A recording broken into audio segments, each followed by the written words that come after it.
सिक्किमको पुथा हिमालदेखि नवलपरासीसम्मको भूभाग जसले सिङ्गो नेपालको झझल्को दिन सक्छ।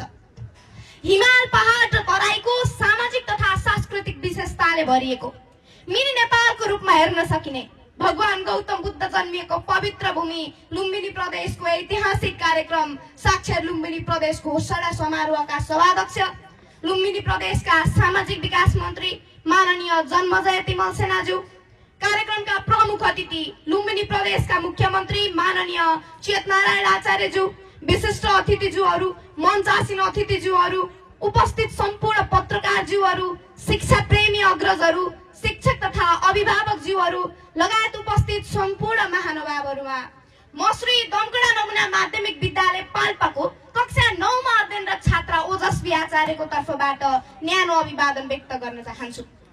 प्रसिद्ध राजनीतिज्ञ नेल्सन मण्डेला भन्नुहुन्छ, education is the most powerful weapon that you can use to change the world. नागरिक स्तरको परिवर्तनको, विकासको र समृद्धिको मात्र नभएर सिङ्गो देशको सबैभन्दा महत्त्वपूर्ण पक्ष शिक्षा हो। औपचारिक होस् वा अनौपचारिक, नियमित होस् वा अनियमित, शिक्षाले हाम्रो समाजलाई विकासको गतितर्फ लैजान उत्प्रेरित गरिरहेको हुन्छ।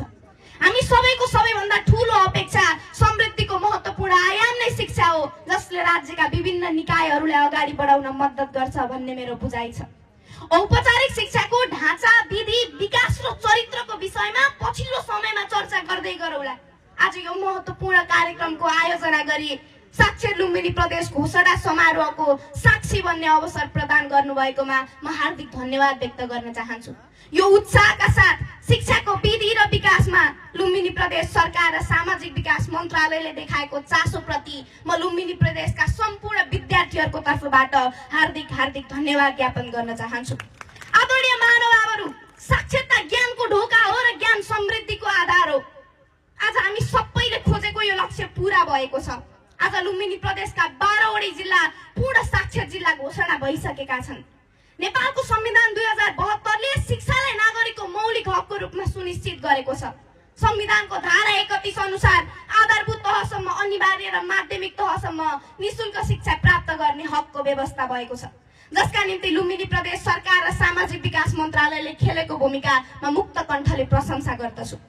आजको आधुनिक युगमा पढ्न र लेख्न जान्ने मात्र होइन, सामाजिक सञ्जाल र इन्टरनेटको सुरक्षित प्रयोग गर्न सक्ने, आम्दानी, खर्च, बचत र ऋणको हिसाब किताब बुझ्ने, स्वास्थ्य, सरसफाई र पोषण सम्बन्धी जानकारी भएको, सही र गलत सूचना छुट्याउन सक्ने, संविधान, अधिकार, हित र रक्षालाई आत्मसात गर्नेलाई साक्षर ठान्नु पर्दछ। नेपाल सरकारले अंगीकार गरेको वर्तमान